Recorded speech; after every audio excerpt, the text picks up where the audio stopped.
Well, hello, my YouTube fellows and gals. So today we have lot number 6 in Action and Suspense, 10 for $10, like my blue grungy background. Ooh.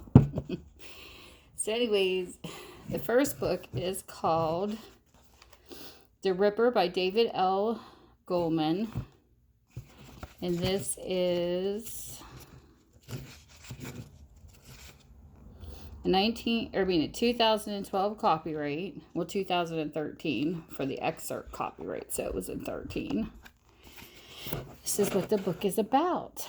You know the name, you've heard the stories. In 1887, the British Empire contracted brilliant American professor Lawrence Ambrose to create a mutant gene and turned an ordinary man into an aggressive fighting machine, but all too quickly, Ambrose was found to be behind a string of vicious murders and in a cover-up of massive proportions. Queen Victoria gave an order to have the project and Ambrose terminated, thus the legend of Jack the Ripper was born. Now it's up to the event group to play the legend, to arrest and put an end to one of the world's most violent enemies. The killings stopped as suddenly as they had begun, though not because Ambrose was caught. Instead, he escaped and returned to America, where he and his work faded into history until 2012, when a raid against a Mexican drug lord uncovers a small cache of antiquated notebooks that appear to have belonged to the mad genius. Enter Colonel Jack Collins and the event group, who are desperate to put a stop to one of history's most notorious enemies or die trying. So there you go. Book number 1. Book number 2, Kiss Her Goodbye by Wendy, Corsi, Staub. If I'm pronouncing these names wrong, I'm sorry. Copyrights 2004. This is what the book looks like. And this is what it's about. A great place to live. Woodsbridge, New York is the sort of upscale community where the American dream is alive and thriving. Shiny cars, beautiful homes, and safe tree-shaded streets. There are pools where kids splash each other gleefully, and soccer games where moms cheer their teenagers from their sidelines. For Kathleen Carmody, moving to Woodsbridge is an attempt to escape memories of her own rough childhood and a shattering secret that still haunts her. It's a place where her 13-year-old daughter Jen will have everything Kathleen did it, the perfect place to die. But suddenly, the sleepy, affluent suburb is gripped by fear. One by one, teenage girls are disappearing from Woodsbridge safe streets. Someone wants these charmed people have. Someone who will take what they love most. Someone who is targeting girls with long blonde hair and brown eyes.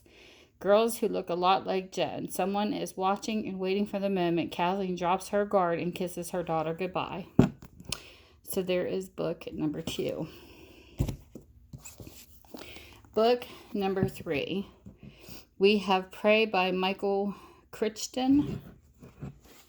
This is a 2002 copyright. This is what the book looks like. This is what it's about. In the Nevada desert, an experiment has gone horribly wrong. A cloud of nanoparticles, microrobots, has escaped from the laboratory. This cloud is self-sustaining and self-producing. It is intelligent and learns from experience. For all practical purposes, it is alive. It has been programmed as a predator. It is evolving swiftly, becoming more deadly with each passing hour. So there we have book number 3.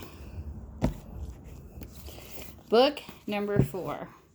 This is Trickster by Muriel Gray. This is a 1995 copyright. This is what it looks like. And this is what it's about. Evil can play the most terrifying tricks. While the winds howl and the snow drifts in the sleepy ski resort town of Silver, a rampaging evil spirit is unleashed from Silver's corkscrew mountain tunnel, ancient and immortal. The trickster takes human and animal form and begins a calculated series of horrifying killings, leaving a body trail, mutilated and frozen corpses. Leaving body trail of. Native American Sam Hunt turned his back on his shaman ancestry and build a life for his wife and children in the modern world, but his entire future is threatened when police make him the prime suspect in the gruesome murders. Little does Sam know he is also the only man capable of stopping the trickster. But to lock up the evil safeguard, his family must revisit his past, stay a step ahead of the police, and give the devil his due. So there is book number 4. Book number 5. Stand Your Ground by William W. Johnstone. This is a 2014 copyright. That's what the book looks like. This is what it's about. Freedom is never free. After the president closes Guantanamo Bay to hold civilian trials for the terrorists, some of them are relocated to Hell's Gate Prison in West Texas until a group of fanatical sleeper cell shock group troops launch an all-out assault to liberate their jail comrades. There's just one problem. They don't know that Army Ranger Lucas Kincaid is working at Hell's Gate. With the town's high school team held hostage and the danger of being executed one by one, Kincaid assembles a ragtag band of survivors and aging hardcore cons into a lethal fighting force to keep the unholy warriors from their deadly mission. And Kincaid and his men are on their own. Everyone from the president on down orders Kincaid to give in to the terrorist demands. So there is book number 5. So halfway through, I want to let you know I sell these books, and I will post a set if you are interested on my Etsy store and send you a link or give you my shop name via email. Everything will be in the description below. I'm on Facebook under Minda's Bookstore and more if you need to message me. And if not, it's okay, because this is a resource also. If you're interested in these books and you own a Kindle or a Nook, you can look them up, because I will have the ISBN number below and the name and the author of the book. So if it doesn't have an ISBN number, you can go look it up. So with that, I thank you guys all for helping my channel grow. And with that, I will move on to book number 6. Book number 6 is Second Watch by Lowen Clausen. It is a 2003 copyright. This is what the book looks like. Somebody did draw a line right there. This is what it's about. Catherine Murphy is new to Seattle's Second Watch to the Ballad Beat. Her partner, Grace Stevens, grew up in a small Scandinavian neighborhood and introduces Catherine to its rhythms, its people, and its dangers. When the body of a boy is found in a trash compactor, Catherine and Grace are the first officers in the haunting crime scene with only one clue to carry them. They take on a risky undercover assignment to search for the killer, but it may already be too late for them to save another child in desperate need of protection. So there's book number 6. Book number 7, Always Watching by Chevy Stevens. This is a 2013 copyright. It's what the book looks like. And this is what it's about. She helps people put their demons to rest. Dr. Nadine Laveau works in a lockdown ward of a psychiatric hospital. She has the tools to help people, and she has the desire. Healing broken families is what she lives for, but Nadine doesn't want to look too closely at her family life. Her daughter, Lisa, ran away and is still living on the streets, or her past, which is filled with black holes until a suicidal woman is admitted, and the details of her backstory reveal troubling parallels with Nadine's own life. But she has a few of her own. Digging deeper, Nadine is forced to confront her traumatic childhood and the damage that began when she and her brother were brought by her mother to a remote commune in Vancouver Island. What happened to Nadine? Why was their family destroyed? And what can she do? Now to save Lisa, soon Nadine realizes the danger is closer to home than she ever imagined. She has no choice but to face what terrifies her the most and the fight back with everything she's got. So there is book number 7. Book number 8, we have Lost Souls by Lisa Jackson. This is a 2009 book. That's what it looks like. This is what it's about. Christy Benz wants to write true crime. All she needs is that one case that will take her to the top. She finds when she enrolls at All Saints College after learning that 4 girls have disappeared in less than 2 years. All four girls are lost souls, troubled, vulnerable girls with no one to care for them, no one to come looking for them if they disappear. The only person that believes Christy is her ex-lover, J. McKnight, a professor on campus. The police think the girls are runaways, but Christy senses there's something that links them, something terrifying. As Christy gets deeper into her investigation, she gets the feeling she's being watched and followed, studied even. Then the bodies start turning up, and Christy realizes she's playing a game with the killer who has selected her for membership in a special club from which there will be no escaping death. So there is number 8. Book number 9. We have The Rapids by Carla Neggers. This is, it's got a little bit of writing right there.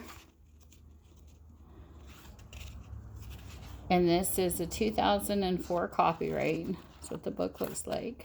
This is what it's about.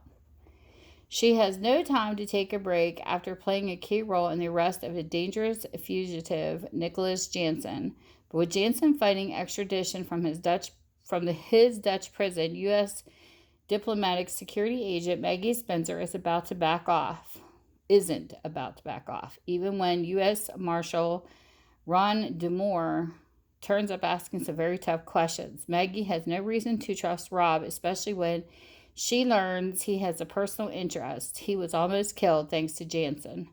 Then Maggie and Rob discover the body of an American diplomat, and they realize there's another killer on the loose. Determined to tie up the case, Maggie heads upstate New York following a questionable lead.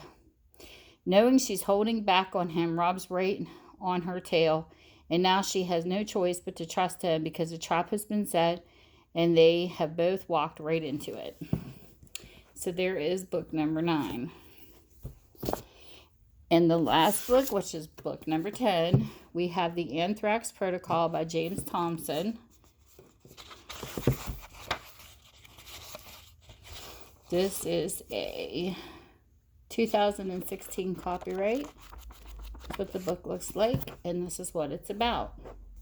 It kills slowly. In an excavation site in Mexico, a team of archaeologists uncovers the lost tomb of Montezuma and a deadly strain of anthrax as ancient as the biblical plagues. One by one, the team falls violently ill, bleeding from their eyes and ears before succumbing to a slow, painful death. Whatever was buried in the Aztec chief is still active, infectious, and now airborne. It spreads quickly. In Austin, a young archaeologist listens to the dying words of her mentor in Mexico, a warning to quarantine the site before all hell breaks loose. In Atlanta, the CDC's Dr. Mason Williams leads an emergency squad on a life-or-death mission into the hot zone at Fort Detrick.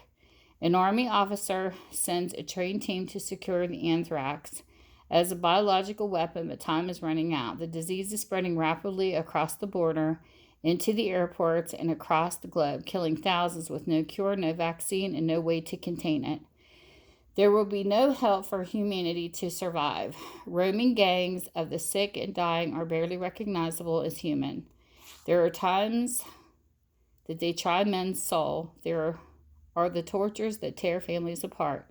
This is hell on earth. The rules are simple. Kill or die. So there is book number 10. And just to let you know, whatever time zone you're in, I hope you're having a great one. Bye. See you soon.